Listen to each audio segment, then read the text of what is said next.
तो hello and welcome guys, स्वागत है आप सभी का मेरे चैनल पे। तो गाइस आप लोग कैसे हैं? आई होप आप लोग सब अच्छे होंगे। तो गाइस आप लोगों ने सूर्यवंशम फिल्म तो देखी ही होगी। तो उसके नायक हैं अमिताभ बच्चन। उन्होंने अपनी पत्नी को कलेक्टर बनने के लिए पढ़ाया और बस ड्राइवर का काम किया और आखिरकार उनकी पत्नी कलेक्टर भी बनती है और वे लोग सभी फैमिली मिलजुल कर रहते हैं। तो गाइस एक जो कहानी मैं बताने जा रही हूँ वो जस्ट इसके अपोजिट है। तो गाइस मैं जो कहानी बताने जा रही हूँ, तो गाइस जब भी मैं अपना सोशल साइट खोल रही हूँ, चाहे यूट्यूब हो या फिर इंस्टाग्राम हो या फिर जो भी साइट हो, सभी को खोल रही हूँ तो सभी में बस इन्हीं का न्यूज़ चल रहा है। अभी ये न्यूज़ ट्रेंडिंग पे है। तो मुझे भी लगा कि आखिरकार एक क्या कहानी है और किसका है। तो मैंने भी कई जगहों से मतलब कि हर साइड से पता की और इसको गहराई से जानने का कोशिश की, तो मुझे पता चला। तो उसी अनुभव को और उसी कहानी को मैं आप लोग के साथ शेयर करना चाह रही हूँ। अगर आप लोग को ये वीडियो पसंद आएगा तो कमेंट कर जरूर बताइएगा। तो गाइस हम शुरुआत करते हैं। एक कहानी इलाहाबाद, जिसे अभी प्रयागराज के नाम से भी जाना जाता है। तो वहाँ के आलोक कुमार मौर्य, जो थाना धूमनगंज के झलवा इलाके से रहने वाले हैं। चूँकि आलोक मौर्य अपने एसडीएम पत्नी को सरप्राइज देने के लिए 22 फरवरी 2022 को एलनगंज में सरकारी आवास में अपनी पत्नी को सरप्राइज देने के लिए वहां चला गया और वहां के जितने भी सुरक्षाकर्मी थे सभी को मना कर दिया बताने के लिए।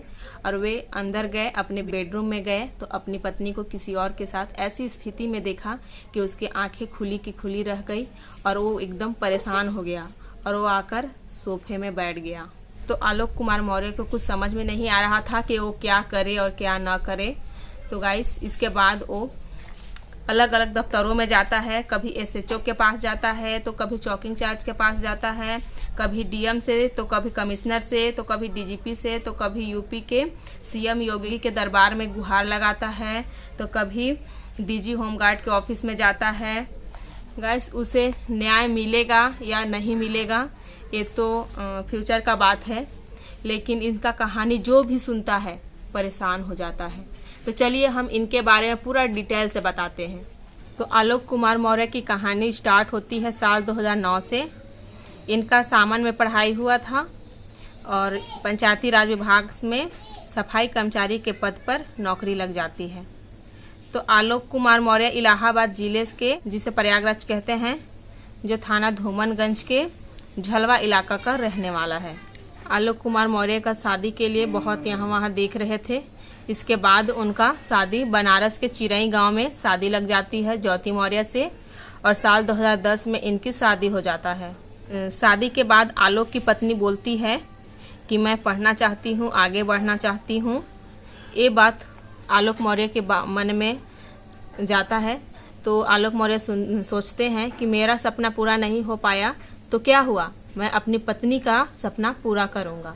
इसके बाद आलोक मौर्य ने उसे ज्योति मौर्य को लेकर इलाहाबाद के कई कोचिंग सेंटर में घूमते हैं और पता करते हैं। इसके बाद काउंसलिंग कोचिंग सेंटर में उनका ज्वाइनिंग करा देते हैं।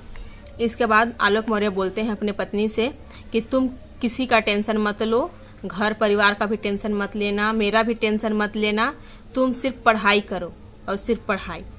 इसके बाद कोचिंग के दौरान ही ज्योति मौर्य की एक नौकरी भी लग जाती है, लेकिन ज्योति मौर्य उस नौकरी को नहीं करते हैं क्योंकि उन्हें पीसीएस अधिकारी बनना था। इसीलिए वे ये सब नौकरी नहीं किए और अपना तैयारी जारी रखे। तो उनके पति का पहला पोस्टिंग प्रतापगढ़ में हो जाता है।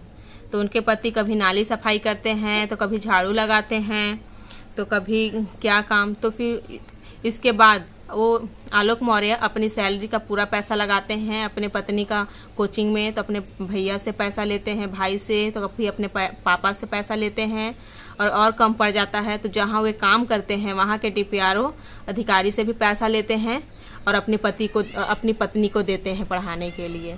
तो साल 2015 में जब यूपी पीसीएस का रिजल्ट आता है तो आलोक कुमार मौर्य की पत्नी का महिला कैटेगरी रैंक 3 था और ऑल ओवर रैंक 16वीं रैंक प्राप्त की थी, जिसके वजह से उनके गांव में मतलब झलवा गांव में पूरा जश्न का माहौल था, खुशी का माहौल था। और एक खुशी की बात ये है कि उस खुशी के साथ साथ एक और खुशी की बात थी कि उन ज्योति मौर्य को जुड़वा बेटी पैदा हुई, जिसे आलोक मौर्य ने खुशी से, मतलब इतना ज्यादा खुशी था कि अपनी बेटी का नाम ही रख दिया हंसी और खुशी। जिंदगी में सब कुछ अच्छा चल रहा था।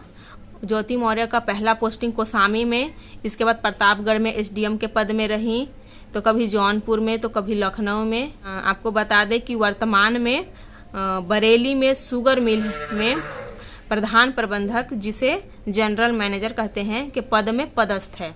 तो साल 2020 में आलोक कुमार मौर्य की पत्नी जब सोशल मीडिया का पाना पलटते पलटते एक पीपीएस ऑफिसर जिनसे उनका मुलाकात होता है, जिनका पद का नाम है सर्कल ऑफिसर, जो यूपी पुलिस में होता है, जिनका नाम था मनीष दुबे।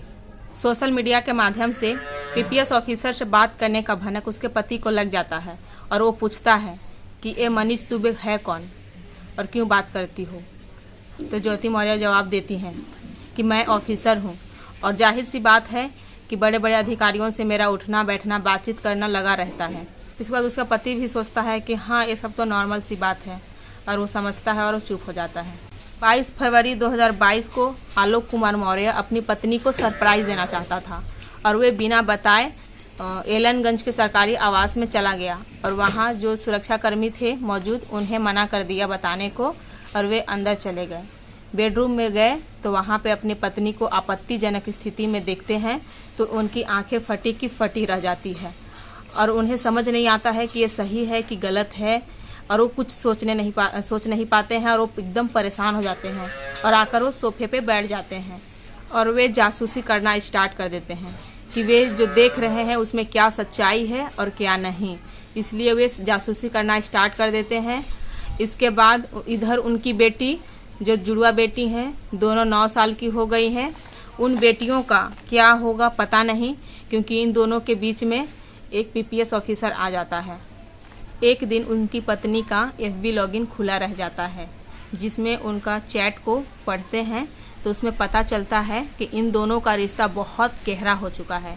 इसी प्रकार एक दिन व्हाट्सएप लॉगिन भी रह जाता है, जिसमें देखते हैं कि उसमें पूरा भद्दी और अश्लील बातों का जिक्र किया गया है। उसे पढ़कर आलोक कुमार मौर्य का हालत खराब हो जाता है। इसके बाद वे व्हाट्सएप चैटिंग का 100 पेज निकलवाता है और अलग अलग मीडिया को देता है। जो 100 पेज दिए अलग अलग मीडिया को, जो एकदम वायरल होने लगा। और एक आलोक कुमार मौर्य का इंटरव्यू भी हुआ था जो बहुत ही वायरल होने लगा। आलोक कुमार मौर्य ने अपनी पत्नी को पढ़ाया लिखाया और जब उनकी पत्नी काबिल बन गई तो उस पति को छोड़ दी। एक दिन मनीष दुबे की पत्नी ने आलोक कुमार मौर्य से बातचीत की तो बोली, भैया हम दोनों का घर बर्बाद हो रहा है, कृपया मदद कीजिए। तो आलोक ने बोला कि दीदी आप परेशान बिल्कुल भी मत होइए। इस बात से पता चलता है कि आलोक कुमार मौर्य महिलाओं को कितना सम्मान करते हैं। तो अब आलोक मौर्य ने तो अपनी बातें बता दी और अपनी बात रख ली, लेकिन उनकी पत्नी का क्या कहना है चलिए ये भी जान लेते हैं। तो 7 मई 2022 को सभी मीडिया वाले उनके पत्नी के पास जाते हैं और सवाल पूछते हैं। तो उन्होंने जवाब क्या दिया ये देख लेते हैं।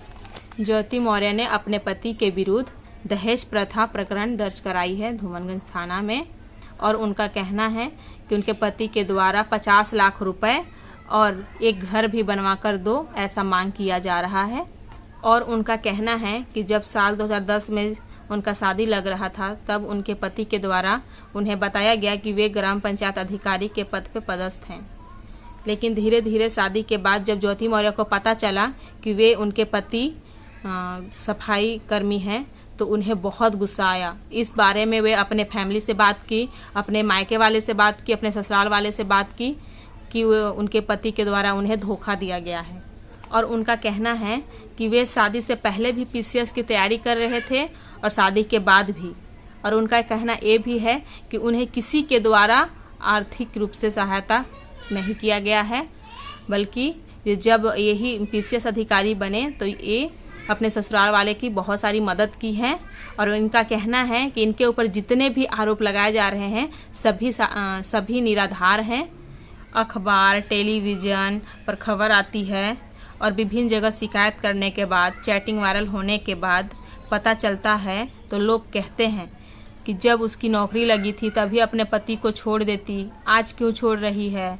आज जब जानकार हो गई है, पढ़ी लिखी, पूरा कानून का जानकार हो गई है, किसी को कैसे फंसाया जा सकता है और कहाँ कैसे बचा जा सकता है सभी का ज्ञान हो चुका है, तब अपने पति को फंसा रही है, अपने पति को छोड़ रही है। अभी डीजी होमगार्ड वीके मौर्य इसकी जांच पड़ताल इलाहाबाद के डीआईजी को सौंपा गया है। तो बात यह है कि अगर पति सही है तो फिर पत्नी गलत होगी, और अगर पत्नी सही है तो फिर पति गलत होगा। दोनों की लड़ाई में 2 बच्चों की जिंदगी, पूरा भविष्य अंधकार में है, भविष्य कैसे संभलेगा पता नहीं। तो गाइस, इस कहानी को बताने का मेरा यह उद्देश्य नहीं है कि किसी का दिल को ठेस पहुंचाना या किसी को नीचा दिखाना, बिल्कुल भी नहीं है, बल्कि मेरा एक कहानी बताने का ये उद्देश्य है कि ये न्यूज़ बहुत ही ट्रेंडिंग पे चल रहा था और मुझे भी लग रहा था कि इस न्यूज़ को, मतलब इस कहानी के बारे में जानूं। इसी प्रकार हो सकता है और भी कई लोग होंगे जिनको जानने का मतलब हुलस लग रहा होगा कि हम भी इससे जानें। तो बस इस कहानी को बताने का बस यही उद्देश्य है कि आप लोग भी थोड़ा जानें, बस। बाकी किसी का भी दिल को ठेस पहुंचाना नहीं है, किसी को भी नीचा दिखाना नहीं है। तो गाइस, आज के वीडियो में बस इतना ही। अगर आप लोगों को मेरी वीडियो पसंद आई होगी तो आप लोग लाइक कीजिएगा, सब्सक्राइब कीजिएगा और बेल आइकन को प्रेस कीजिएगा। तो मिलते हैं अब अगली ब्लॉग में, के लिए बाय बाय।